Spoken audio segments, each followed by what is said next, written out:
Hi, Madeleine here from Sonic Bloom. The Ableton Live 12.3 public beta has just dropped, and I thought we're gonna have a look at all the new features, and there are quite a few and big ones that are included in it. Let's start with the first one, and that is stem separation. That's something a lot of people have wanted for a long time, but it's only included in the Suite edition. Either way, we're gonna have a look at it. I've got a track here that I made, so it's royalty free, just throwing something together with some vocal sample, and now we can have a quick listen. Something could be all day, haunted by you.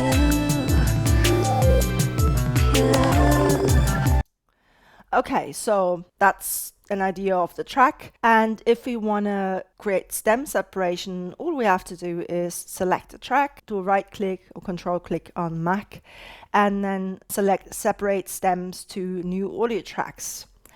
So I have already set up that I have high quality separation, which is done through an options text command. And that command is this one, feature.stem separation.high quality true. You can find the command also listed in the Live 12 beta release notes. And so now I can choose between high quality and high speed. I'm going to go for high quality. And you can see what options you've got. You've got vocals, drums, bass, and others. Others is all other instruments, and you can deselect them if you don't want them. Say, for example, if you know there is no vocal in the track. And then we can just separate it. Okay, so this took a couple of minutes. I've sped it up for you.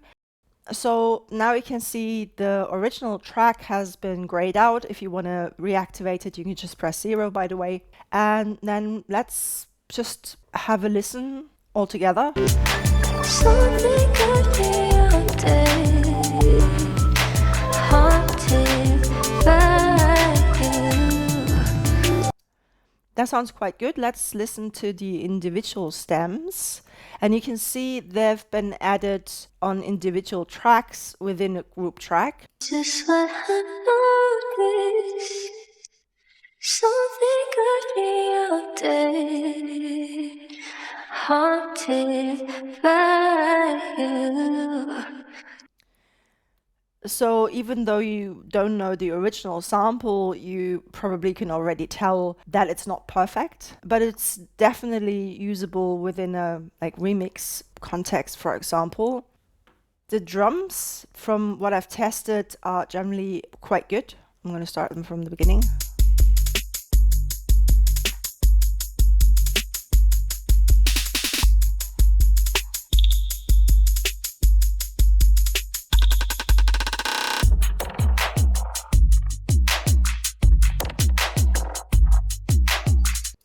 So I think they sound really convincing compared to the vocal sample where, since it's the human voice, if it's not perfect, that's what we latch onto.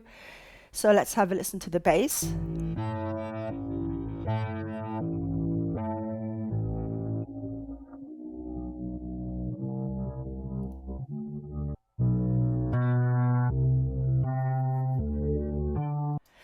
To me, that comes across a little bit like phasey. It's definitely not as good as the original either. And let's listen to all the instruments as well.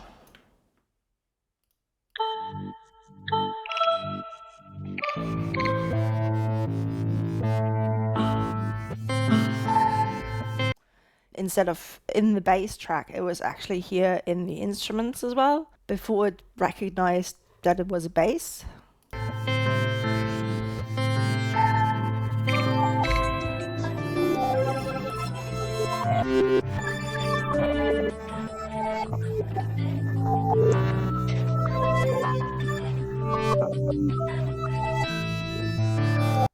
You kind of can hear a ghost of the vocals in the background faintly as well. So not perfect, but definitely usable for a lot of things. Also new in Live 12.3 is the inclusion of Splice within the browser in Live. So that means that if you have a Splice subscription already or just a free user account, you can now use Splice just within Live in the browser, and it has some quite interesting features for finding the right samples and so on. So let's have a quick look how that works.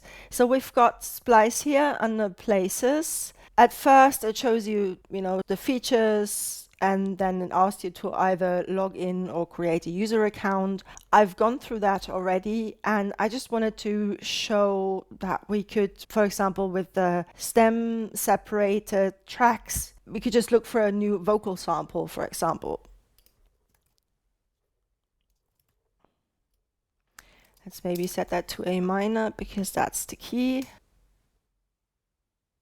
This is actually the original. It's just what I noticed. And then let's maybe look through this, and I'm just gonna set this here so it starts playing from that spot. And I've already muted the original sample I'd used.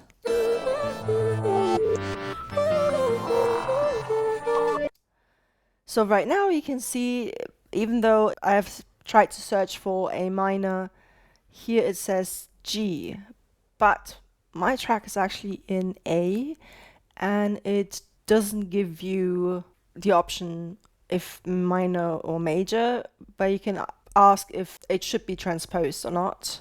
So let's try that. And then you also have the option below here if it should take the original tempo and time stretch it to that, or at half speed or double speed. So let's try that.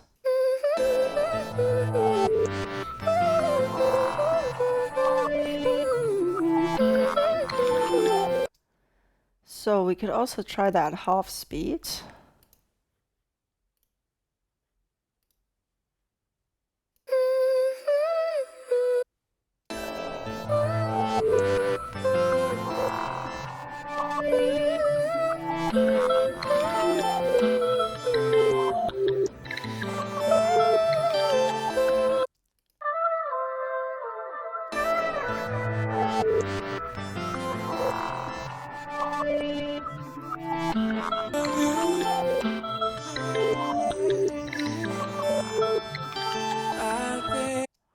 I think I want to try this sample. And now, so if I like it, I can just grab it and drag it down below. And let's try that.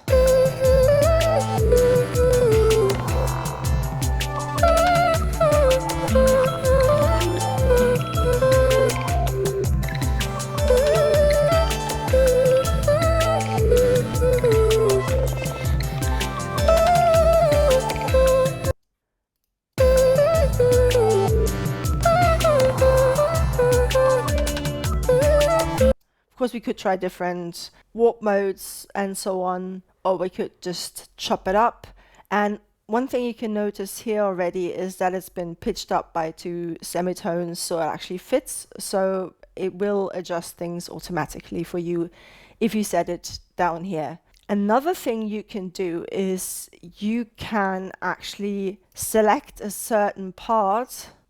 So let's say we're just gonna solo the drums and the bass, and then maybe select 4 bars here, and then we're going to go back to home. I'm going to get rid of that search, and below here we've got search with sound.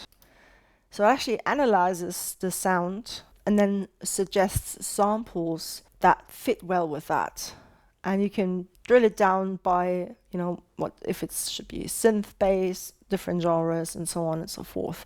So let's see what that actually turns up.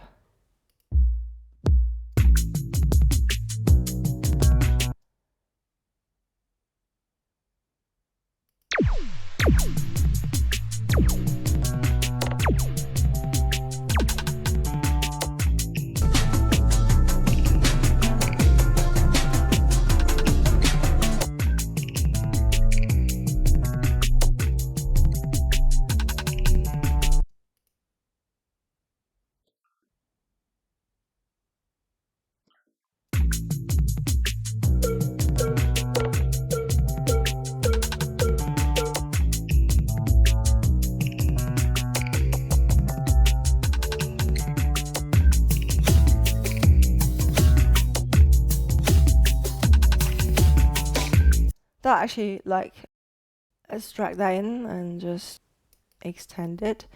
And everything basically is loaded pretty much on the fly, as you can see, as long as your internet connection is not very slow. Nope, I'm gonna have to.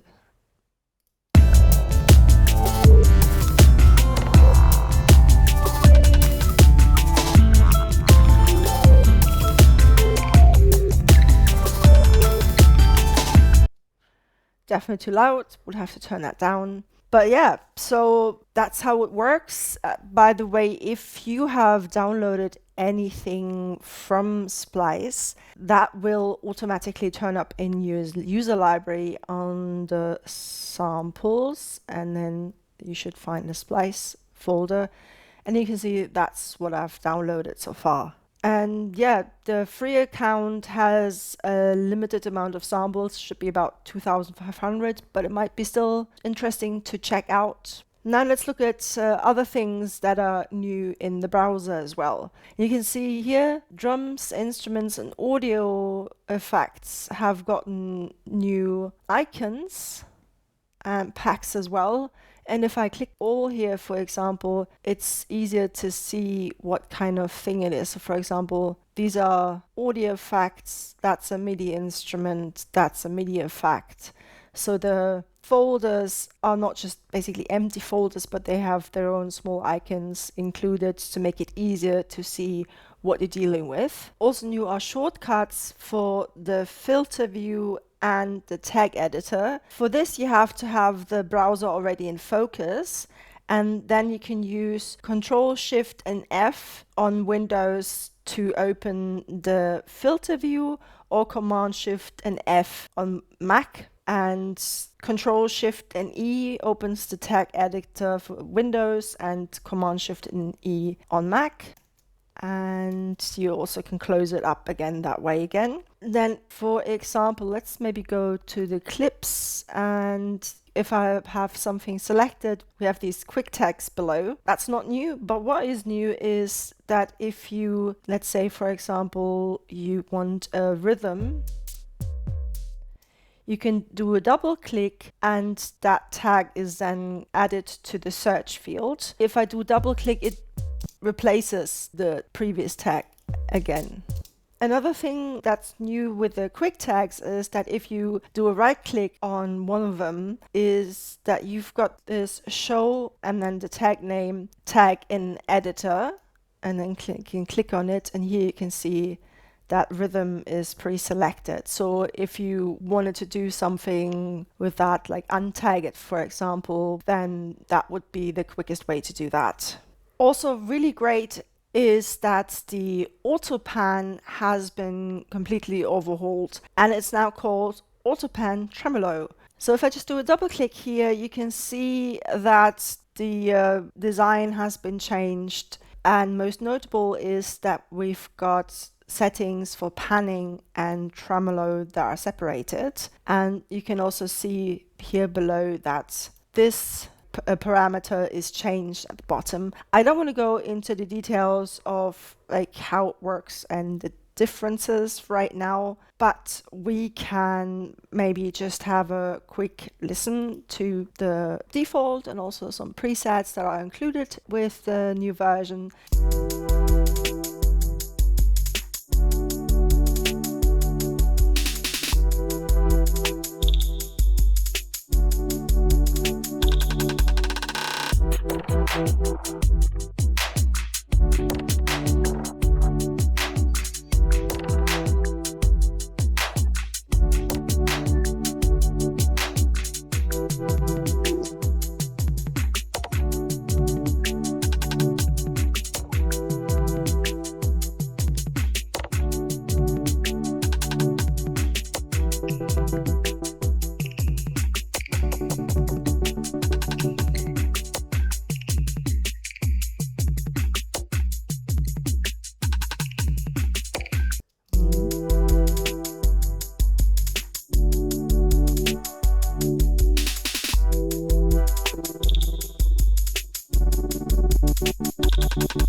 And you can already hear, in comparison to the former or the legacy version of Autopan, that Autopan Tremolo has quite a few more options where you can really make the sound shine in a way that you want. I'm actually going to link my old video for what you can still do in Live 12.2 and below with Autopan, so that you maybe can get a comparison of like what you had to do before. One parameter that's very interesting that we didn't have at all before in Autopan is the attack time. So if I just set that, you can see it's set in milliseconds to seconds. You basically have a slow attack time for when the effect is supposed to be setting in.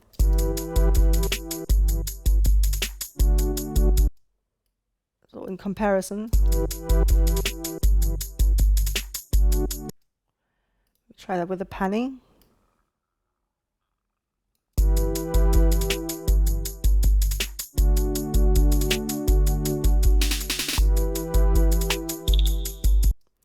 So you can really hear the difference, how it comes on much quicker when it's set to 0 milliseconds and how it kind of slowly comes in depending on how much time you've set it to. So I think that's really great. I really love that.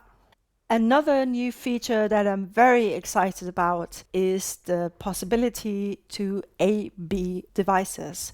So what that means is that in any audio effects, MIDI effects, or MIDI instruments, you can actually have one state, state A, with the parameter settings to your liking, and then you have another state, state B, where you can have completely different parameter settings within the same device. So if I had the Trem Ghost pump as a preset, but then I switched it to panning, right? And now if I do a right click on the device, then you can see here I've got compare, switch to B, or we've got a shortcut for that as well, which is P. Unless you have the computer MIDI keyboard on, then it is Shift P. And now I actually can go back to different settings. So I can, for example, if I go back to state A, let's use P this time, I could say, like, I set the rate to half, and then I can just play it.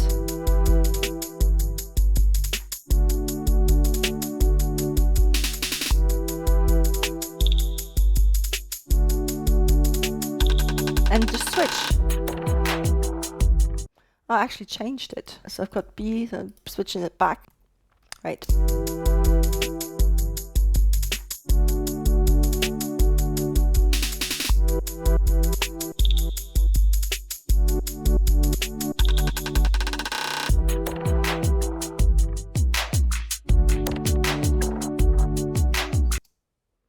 So you can see how easily this can be really helpful, because if you have different ideas of how a device like the Autopan Tremolo could be used on a particular sound, but you're unsure what you really wanted, then now you have the option to try both versions within the same preset, basically, and within the same device. What it does not work for is Rex. So if I do a right click here, you see this doesn't turn up. Of course, if you want to have the same thing, you know, being able to A/B, what you can just do is create different macro variations and switch between those to see what you like best. I'm actually going to show you how it also works with drift. So I'm just going to take that.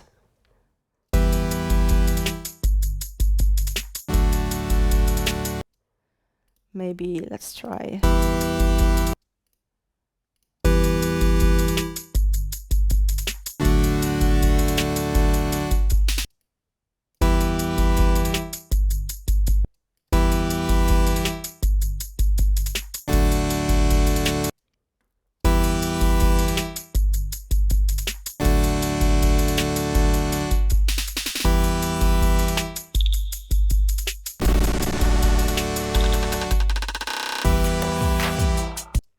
Right, so just a quick setting, nothing exciting here, but you can see when I do a right click, you can also see compare, switch to B, And something that I haven't explained yet was you can actually, if you kind of have a pretty good idea of what you want, but you just want to dial in a few parameters to compare between, you can say like, okay, compare copy A to B. So now I've saved everything within my state A to my state B. And if I switch with P, I can just say like, okay, let me switch that to sine wave, for example.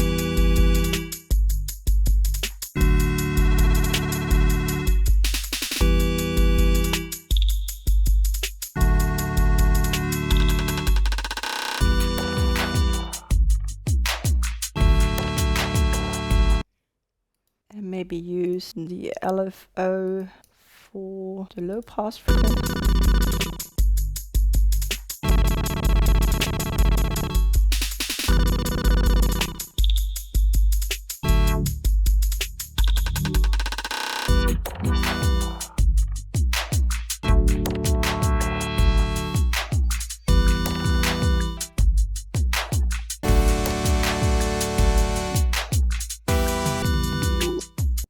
And so, yeah, as long as it's individual devices and not racks, you can A/B to your heart's content and try whatever you want. That personally might be my favorite, at least for the moment, of the new features in the Live 12.3 beta.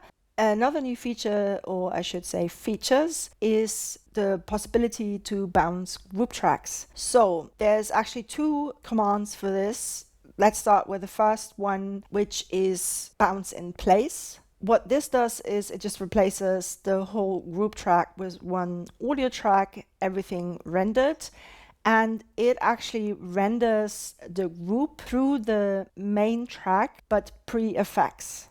And so the way you can do that is you can just click on the title here in the arrangement view. You can see bounce group in place. Then also the same thing is available here in the group track. If I click on a clip slot, let's check if we can just select 2 as well. That would also be possible. Maybe let's try that. You already can see that it's actually bouncing everything for session view and the arrangement view as well.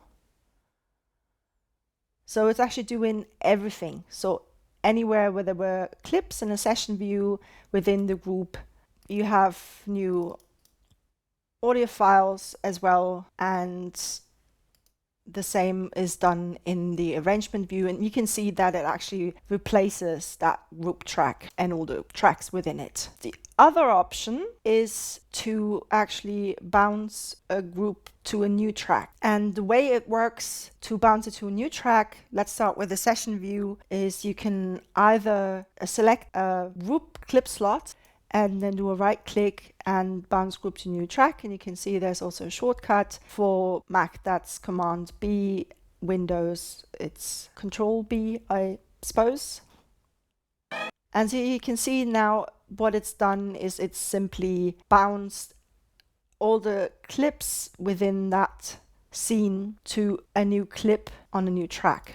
And then let's also try the same thing for the arrangement view. So in this case, what you have to do is basically make a selection in the arrangement view. So you can either select all of it. So technically you could also do this.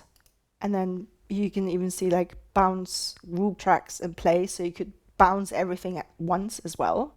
Or you can bounce all the groups to new tracks. But I'm going to just select this part here and then do a right click. I could of course also use the shortcut and then bounce group to a new track. And you can see it's been bounced to a new audio track, and the part within the group has been deactivated. So if you want to reactivate it, you can simply select the tracks and press 0. So it's just normal deactivation. And one thing I haven't made clear enough, I think, was that if you have any sends set up as well, those will be rendered in as well. We also got a new command that allows us to just copy anything from individual tracks or a group track and paste that. So I'm going to just make a selection here in the same group track, do Command C, copy, Control C on Windows. Then I'm going to go down here to another audio track and then do a right click and select paste bounced audio. And you can also see it has a shortcut, which is Command Shift and V on Mac, should be Control Shift and V on Windows. And so now you see that I have actually created another bounce that I could paste as well. And I could, let's see if I can just paste that again. Right click, paste bounce audio. And so that means you can actually paste it anywhere you want in the timeline. Let's see if I can do that as well. Let's drag that down. Let's do that here. Yep, that works as well. So that is really great as well. And last but definitely not least, there's been some improvements made to the arrangement view mixer. So if I turn this on, it tended to use quite a lot of the space. So you didn't have much space for the tracks left in the arrangement view before if you were working on a smaller screen. And now we can actually decrease that dramatically. So you see that it's very small. And now you see that the track activation button gets squished. And so now you actually have very little space that you have to have it take up, which is, I think, very useful. And of course, I could also go in and turn off the sends to make it even smaller. Yeah, that's it. Quite a lot of big new features, I think. I would be interested in knowing which features you are most excited about, or if there are any that you could do without. Let me know in the comments below. If you have anything you would like me to cover in a future tutorial, let me know as well. I hope you found this useful. If you did, don't forget to like, share, and subscribe, and I'll see you next time. Until then, bye.